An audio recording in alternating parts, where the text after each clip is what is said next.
ผมอยากจะปะทะกับโปรระดับโลกที่เขามาในรายการนี้ครับผมต้องการจะไป WSOP อะไรเงี้ยอยากจะรู้ว่าชีวิต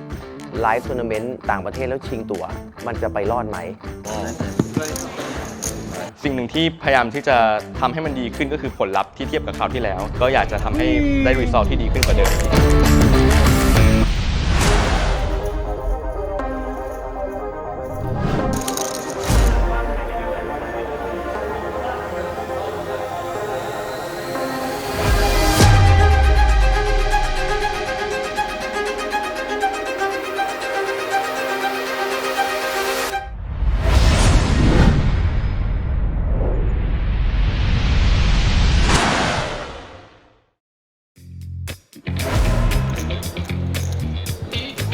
มานั่งที่โต๊ะเรียบร้อยนะครับเป็นทัวร์แรกของวันนี้นะก็เป็นทัวร์ซัตเทอร์ไลท์นะครับซึ่งสตาร์ชิพมี 10,000 โดยที่เราจะกินชิปถ้าเรามีชิป 50,000 เมื่อไหร่ได้ตั๋วเลยไม่ต้องรอเล่นจนจบเวลาทัวร์นาเมนต์พยายามมีสมาธิให้มากที่สุดแล้วก็พยายามนิ่งๆไว้พยายามอย่าลนเพราะเดี๋ยวเข้าไปข้างในมันก็ต้องตื่นเต้นอยู่แล้วทริปนี้มาเป็นสายแบบประหยัดคอนเทนต์จะชิงตั๋วอย่างเดียวอยากจะรู้ว่าชีวิตไลฟ์ทัวร์นาเมนต์ต่างประเทศแล้วชิงตั๋วมันจะไปรอดไหมคุ้มค่าหรือว่าเสียน้อยเสียยากเสียมากเสียง่ายก็ไม่แน่ใจก็เลยลองชิงตั๋วก่อนผมอยากจะปะทะเช่นแบบพวกพอผัวเดี๋ยวนี้ถังอะไรเงี้ยกับพวกแบบว่าโปรระดับโลกที่เขามาในรายการนี้ครับพี่เต้พี่เต้นอะไรเงี้ยเพราะว่าเป้าหมายของผมมันไม่ได้อยู่แค่ตรงนี้อยู่แล้วผมต้องการจะไปแบบ WSOP อะไรเงี้ยถ้าเราไม่ผ่านเขาเราก็จะไม่สามารถที่จะไปสู่ระดับโลกได้ครับเป้าหมายเราอยู่ระดับโลก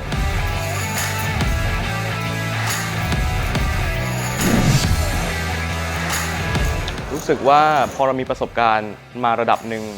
เราก็รู้แล้วว่าเราผิดพลาดอะไรในทัวร์ครั้งแรกเราอาจจะตื่นเต้นเราอาจจะตัดสินใจไม่ดีตรงนั้นตรงนี้อย่างเงี้ยครับมาครั้งนี้ก็พยายามจะทำให้ทุกอย่างมันสมบูรณ์มากขึ้นอย่างคราวที่แล้วผมลงไปประมาณ10ทัวร์อินเดอะมันนี่2ทัวร์ไฟนอล2ทัวร์ก็ในงานนี้ก็อยากจะทำให้ได้รีซอลที่ดีขึ้นกว่าเดิมอาจจะเป็นอินเดอะมันนี่มากขึ้นหรือว่าติดไฟนอลเทเบิลมากขึ้นถ้าทำได้ก็ถือว่าตัวเองพัฒนาขึ้นระดับหนึ่งชิงตั๋ววันนี้พอเราไม่ได้เล่นวันแรกมันเหลือแค่ตัวนี้ตัวเดียวมันก็เลยแก้ตัวไม่ได้ก็เลยยังช่างใจอยู่คอนเทนต์มาครั้งนี้ตั้งใจจะชิงตั๋วนะครับแล้วก็ชิงไป2 ใบอินก็รันไม่ดีเลยนะครับแต่ว่าคนรอบข้างนี่เล้ามากพี่ยงมาแล้วต้องเล่นนู่นคือใจเรามันอยากเล่นอยู่แล้วแต่เราก็พยายามจะรักษาอยู่ในระเบียบอยู่ในวินัยที่เราตั้งใจจะมาเล่นอะไรเงี้ยเพราะว่าก็จะได้เล่นเดย์วันมานี่อะไรเงี้ยแต่ว่าเราก็คิดดูอีกทีก็แบบพี่น้องเราเล่นกันเยอะแล้วก็เราก็มาแล้วอ่ะแล้วมันจะเป็นครั้งมิสซูรี่บาวตี้ครั้งแรกที่เล่นไลฟ์ทัวร์นาเมนต์ของผมก็เลยเอาวะยอมแหกกฎตัวเองนิดนึงลงก็เลยบายอินครับโอเคไปเว้ยบายก็บายวะสำหรับใครที่มาที่นี่นะครับแล้วเงินไม่พอนะมีเคาน์เตอร์บริการสำหรับคนไทยนะครับสามารถใช้เงินใน ID N8 นะครับมาแลกเป็นเงินดอกที่นี่ได้เลยนะเซอร์วิสมากๆนะครับก็เรื่องความปลอดภัยไม่ต้องห่วงนะครับเราก็แจ้งชื่อ ID ของเราเบอร์โทรศัพท์ที่ลงทะเบียนแล้วเขาจะตรวจสอบนะว่าชื่อเจ้าของ ID กับพาสปอร์ตของเราตรงกันไหมเขาถึงจะให้เงินนะครับ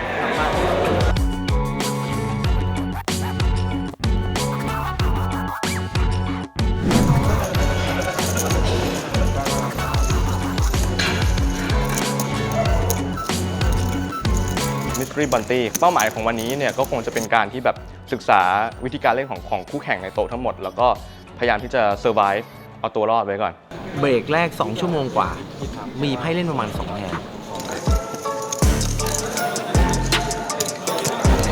คือรู้สึกแบบรู้งี้ไม่เล่นดีกว่ามันไม่มีไพ่เล่นจริงๆทำยังไงได้ครับแล้วก็อดทนมาถึงเบรกที่2มันเริ่มมีอะไรบางอย่างเริ่มมีไพ่เล่นเริ่มมีแฮนด์กินเล็กๆน้อยๆครับเพราะมันใช้พลังงานสูงจริงแล้วมันก็ต้องค่อยๆสะสมเราไม่ได้แบบรันดีแล้วมีคนมาคิดเป็นไซเคิลจ่ายเต็มไม่มีครับค่อยๆกินค่อยๆสะสม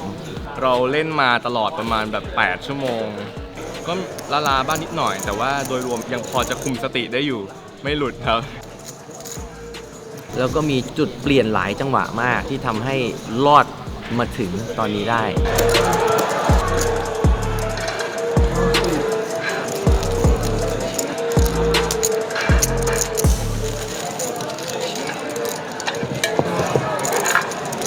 รู้สึกดีใจ เป็นไปตามแผนที่วางไว้ ดอกครับได้ครับไม่ใช่อะลัคกี้แมนลัคกี้แมน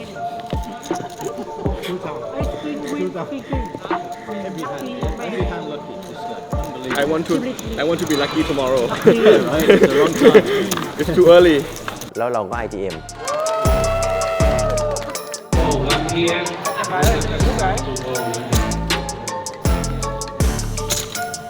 ก็รู้สึกโล่งอกครับ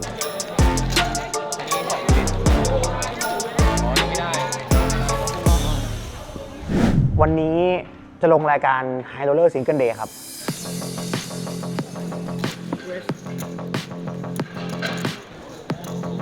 อันนี้เป็น High Roller ครั้งแรกในการเล่นไลฟ์ทัวร์นาเมนต์ครับผมของต่างประเทศครับ รายการนี้น่าจะมีคนดังลงเยอะเหมือนกัน พวกแบบสตาร์อะไรเงี้ย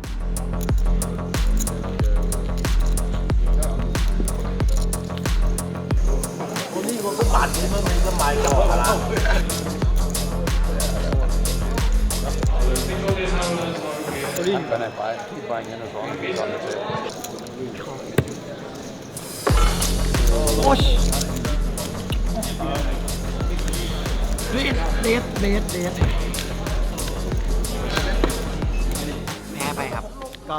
เรียบร้อยแล้วผมเหลือชิปนิดนึงไง ก็ต่อมาก็เอาอินเลย ก็ตกรอบ อยากดีกว่านี้ แต่ว่ามันเต็มที่ได้แค่นี้ก็ไม่เป็นไรครับ เชียร์พี่ๆคนไทยต่อ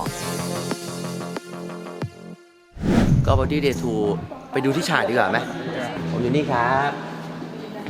เนี่ยสาระคอนสุดเลิศมีสแต็ก120,000ช่วงแรกน่าจะค่อนข้างรูสแล้วก็เกมจะไว แต่ตอนนี้อยากจะรู้ก่อนว่ารางวัลหัวใหญ่ที่สุดมันเท่าไหร่ไปหาข้อมูลอยู่และนี่ครับคือโฉมหน้านะครับ Mystery Bounty ที่ทุกคนจะต้องจับนะครับเป้าหมายใหญ่ของเราก็คือนี่ครับ130 ล้านดองประมาณ 200,000 บาทนะผมก็ไม่รู้คูณในใจถูกไหมประมาณ 200,000 บาทนะคือหัวนี้ที่ทุกคนอยากลุ้นครับหวังว่าเราจะได้ยิงสักหัวนะ เป้าหมายต่ำสุดวันนี้เลยคือขอให้อย่างน้อยตบค่าหัวให้ได้สักคนหนึ่งเพราะว่าอยากไปเปิดMystery Bounty ดูลุ้นหน่อยว่าเราอาจจะได้รางวัลดีๆก็ได้นะครับแต่ว่าถ้าดีที่สุดก็คืออย่างน้อยขอเข้า Final Table นะครับแล้วถ้าเกิดเข้าได้แล้วจะเป็นยังไงก็หลังจากนั้นก็ว่ากันว่าถึงแชมป์หรือเปล่า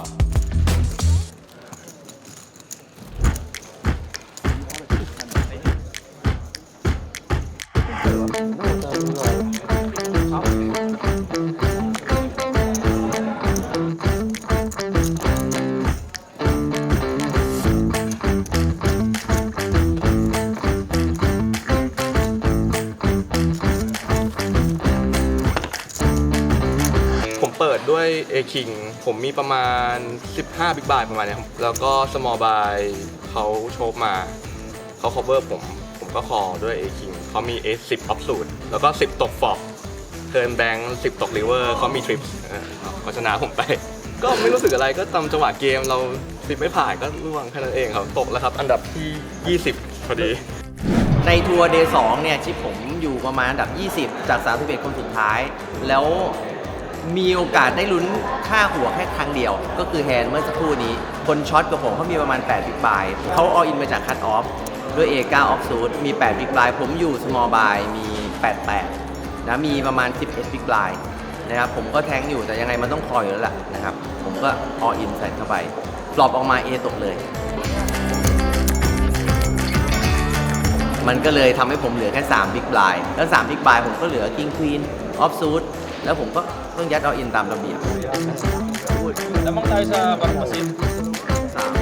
Lamang tayo sa barang pasin. ครับก็เป็นแทนที่ 2 ที่ต้องติด Kahit barang pasin. Sabi mo, demonios. Sino rin ang stock eh, syempre. มันเป็น 3 way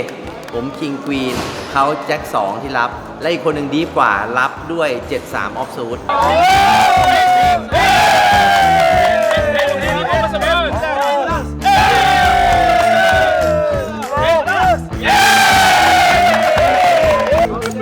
เสียดายแหละเพราะเรามาเล่นตัวนี้เราอยากได้ลุ้นไงนึกออกไหมการได้ลุ้นมันถึงแม้มันจะได้หัวเล็กมันตุ้มๆต่อมๆอ่ะแต่ว่ามันก็ทำอะไรไม่ได้เพราะเราทำทุกอย่างที่เราจะทำได้แล้ว มันไม่มีแฮนด์ไหนพลาดเลยเพราะมันไม่ค่อยมีอะไรเล่นเลย ไม่มีใครต่อยกันนะคุณรักชัว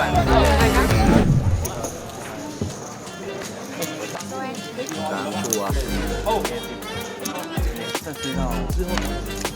อุ้ย แปลกๆ โอ้ sorry เผื่อเจอพวกเก็ตเล็กไงรอด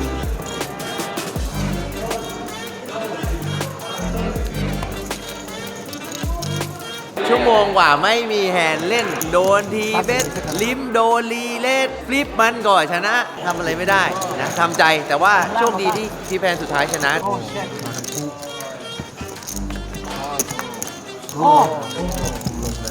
เสียดายอย่างนั่นเป็นนกรู้นะครับ เราอยากกินคนอื่นมากกว่านะแต่นั่นแหละครับโป๊กเกอร์อะไรเกิดขึ้นได้ยังมีชิปยังมีความหวังครับ ตานี้นะครับ ผมเหลือแค่ประมาณ4วิกบายแล้วมันจะปิดเบรกแล้ว ผมก็เลยจะปิดตาออินก็คือผ่านไม่ผ่านก็จะได้รีบไปบายอินไม่ได้วัดดวงนะ แต่ว่ามันเหลือน้อยเกินไปที่จะแบบเล่นต่อได้แล้วออิน ขอดูไพ่ก่อนไหม โอเค โอเคเป็นฝัด โอเค จับ เอาเอาโอ้ยดีจังวะเป็นบายครับเป็นบายตาลีบาย คือพอมันเป็นเทอร์โบแล้วเนี่ยสแต็กมันจะค่อนข้างช็อตอย่างที่บอกว่าผมค่อนข้างเดทการ์ดแบบนี้รอจังหวะแล้วก็ฟลิปจังหวะสุดท้ายเป็นแอปซ่าซึ่งเขาดีฟในโต๊ะแล้วเขามาจากคัตออฟนะครับเขาโอเพนมาผมอยู่สมอลบายเหลืออยู่12บิ๊กบายผมมีคิงแจ็คออฟซูดผมก็แทงอยู่คิดว่าเอ๊ะแอปซ่าเขาสติลหรือเปล่าแล้วคิงแจ็คจริงๆมันก็พอจะ12บิ๊กบายออลอินสวนคัตออฟได้เขาเปิดให้กว้างนะครับก็เลยอ่ะตัดสินใจแล้วนะครับแล้วก็เลยออลอินสวนแอปซ่าไปแอปซ่าก็คอนะครับก็ไม่โดมิเนตกันผมก็รู้สึกดีเขาเป็นเอควีนผมเป็นคิงแจ็คแล้วก็เกิดว่าเปิดปอบเทอร์ริเวอร์ไม่มีใครติดอะไรเลยแอปซ่าก็เลยชนะไป มันไม่สติลตอนนี้มันจะนั่งเป็นแค่เป็นตู้เย็นแล้วตอนเนี้ย มันรอให้แล้วตอนเนี้ย ใช่ผมรอไพ่แล้วตอนนี้ มันจะได้ AEM แล้วไงพี่ มันสติลไม่ได้แล้วตอนเนี้ย พรุ่งนี้ก็แผนตามแผนก็คือแข่งชิงตั๋วเมนอีเวนต์ครับ ซึ่งวันนี้จริงๆก็ชิงไปแล้ว1 รอบนะครับ ก็เดทการ์ดอย่างที่บอกวันนี้นะครับไม่ค่อยมีไพ่แล้วก็โดนบลายกิน แล้วที่สำคัญคือไปติดเซตไปโดนเขารันเนอร์แบ็กดอร์ปัดก็ทำอะไรไม่ได้ เดี๋ยวพรุ่งนี้เอาใหม่ No dominate hard yes green อ้าว not bad not bad not bad โอ้โหมีลุ้นทุกคนด้วย อ้าว Come on man อยู่ครับ Very lucky guy. Very lucky guy.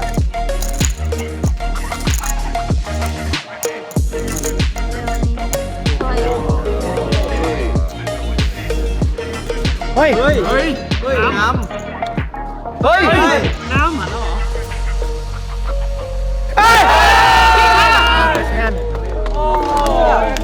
อะไรเฮ้ย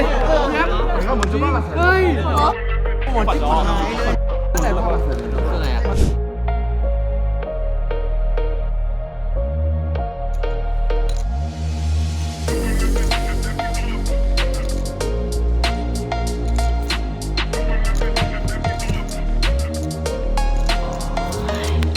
ตกแล้ว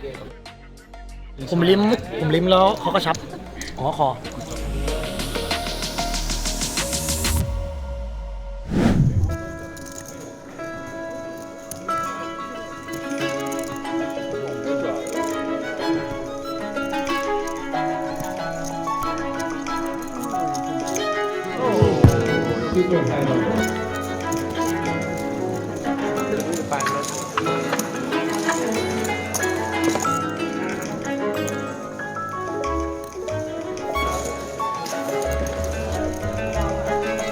ร่วงครับพ็อกเก็ต2เจอเอแจ็คแจ็คตก2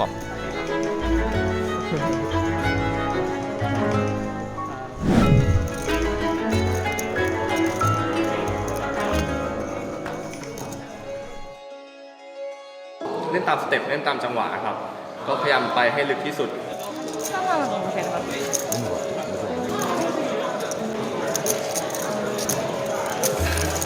บายไปรอบเดียวครับ กลับมาเป็น starting stack ใหม่ หลังจากที่ได้ double up ไปเป็นประมาณ 30,000 ชิป แต่ว่าเมื่อกี้ก็คอไปเพื่อลุ้นค่าหัว เต้นจริงนะโมเต้น โอเค เราฟลิปไม่ชนะ ผมมี Open End แต่ว่าฟลิปไม่ติดครับนะฮะก็เสียไป ก็ยังเล่นได้อยู่ตอนนี้เหลือประมาณเกือบ17 ลิบบาย17 ลิบบาย ก็เบรกหน้าลุ้นต่อ ก็พอใกล้อินเดอร์มันนี่ก็หวังอินเดอร์มันนี่ก่อน เพราะตอนนั้นชิปเราแบบเราก็น้อยอะไรเงี้ย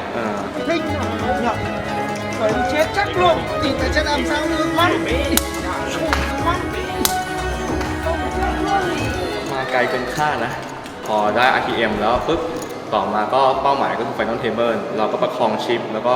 แผนเราคือให้แบบคนมากเขาเก็บคนน้อยคนมากเขาตีกันอะไรเงี้ยก็พอเข้า Final Table ได้ก็เล่นตามจังหวะไปช็อตสุดท้ายก็คือถือปีก3ซูท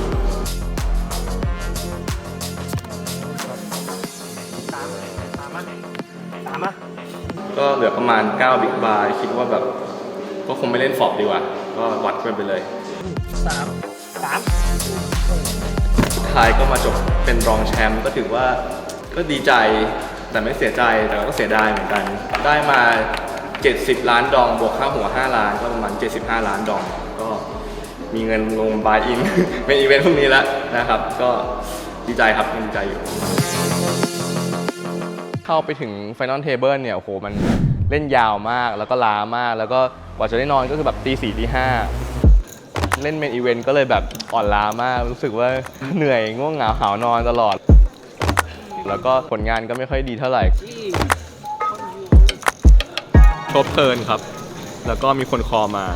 ฟรีเวย์ครับ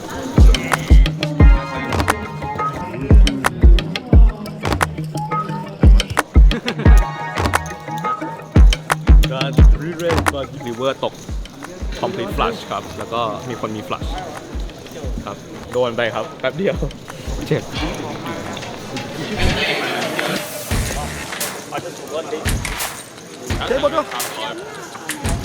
I just see it and I think I passed day one you finish well finish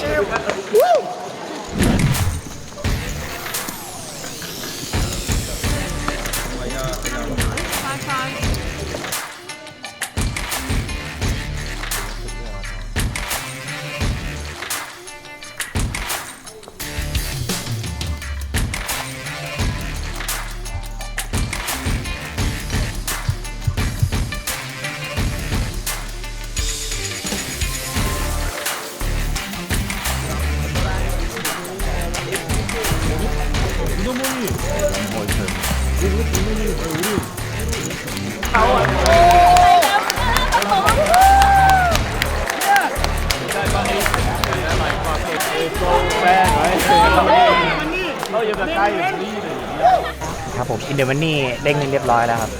ของรายการเมนอีเวนต์นะครับผมที่โป๊กเกอร์ดรีมครับตอนนี้ก็มีประมาณ 250,000ครับเอเวอเรสต์แดก 200,000ก็ค่อนข้างไม่ช็อตแล้วก็ไม่ดีฟกลางๆแต่ว่าก็เรื่อยๆครับผม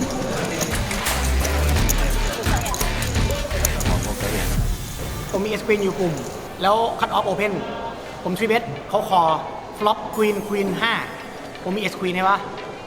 เขาเช็คผมเบสประมาณ1/4อ่ะเขาเรสผม120,000ผมคอเพราะตอนนั้นผมคิดว่าโดยแค่เซต5แค่คู่5ปุ๊บเทิร์นตก8เขาได้มา180,000ผมแจมประมาณ280,000กว่านี่แหละแล้วเขาก็สแนปคอก็มีคู่5เป็นคู่เฮาส์ก็โอเคตกครับ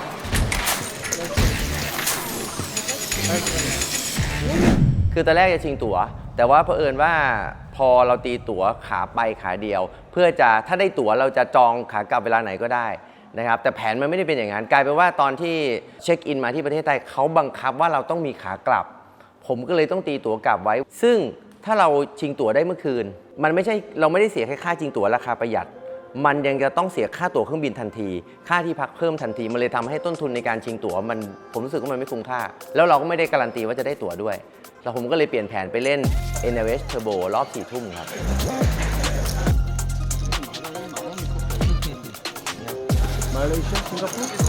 เท่าไหร่แค่สุดท้ายนะครับ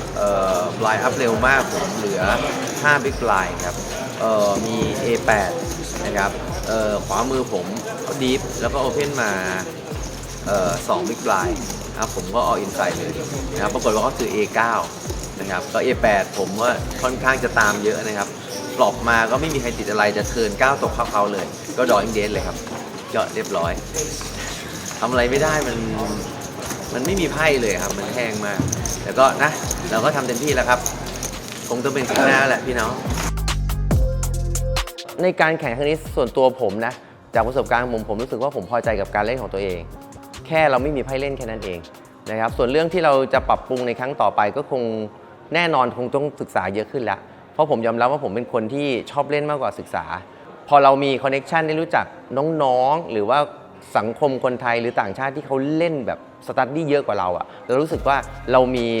มีแรงบันดาลใจเรามีแรงขับดันที่เราอยากจะเก่งมากขึ้นอะไรที่เราเคยเล่นแล้วเราคิดว่าเฮ้ยไพ่เราไม่มีแต่จริงๆมันอาจจะเล่นได้นะถ้าเราแบบศึกษาเยอะขึ้นหรือถ้ายากการกดดันคู่แข่งเราจะเก่งมากกว่านี้ถ้าเราศึกษามากขึ้นผมจะพยายามศึกษาให้มากขึ้น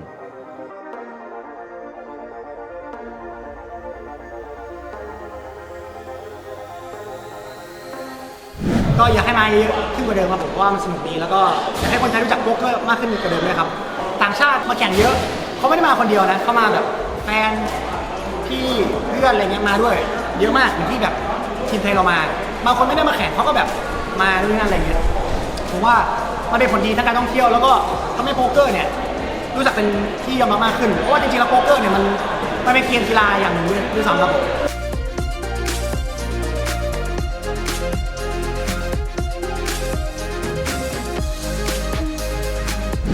ก็บทสรุปของทัวร์นาเมนต์นี้สำหรับผมนะครับ ITM 2 ใน 6 ก็ประมาณ1 ใน 3 ก็ประมาณ 30% ก็ถือว่าค่อนข้างโอเคครับเป็นทัวร์นาเมนต์ที่แฮปปี้มากกว่าทัวร์นาเมนต์แรกงานนี้มันเป็นอะไรที่แบบโอ้โหคนไทยขนมาเป็นทั้งทีมเลยแล้วก็ผมคิดว่าในครั้งถัดไปเนี่ยพวกเราก็คงจะรวมตัวเป็นคอมมูนิตี้กันได้เหนียวแน่นมากขึ้นเรามาได้ถูกทางแล้วก็เพิ่มเติมเรื่องของประสบการณ์กับความรู้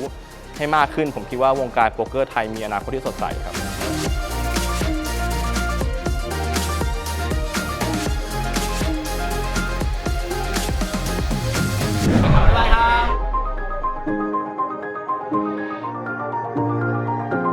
บ๊ายบาย นี่มันอีกเลเวลหนึ่งอ่ะมันคนละเลเวลกับทัวร์นาเมนต์ที่เราเคยแข่งมาเกมในไลฟ์ทัวร์มันต่างกับออนไลน์มากๆมันมีความมั่นใจสูงครับน่าจะสู้ได้ครับอยากเข้าไฟนอลเทเบิลได้แชมป์หรืออะไรเงี้ยจะได้แบบส่งแพ็กเกจให้ครอบครัวมาเที่ยว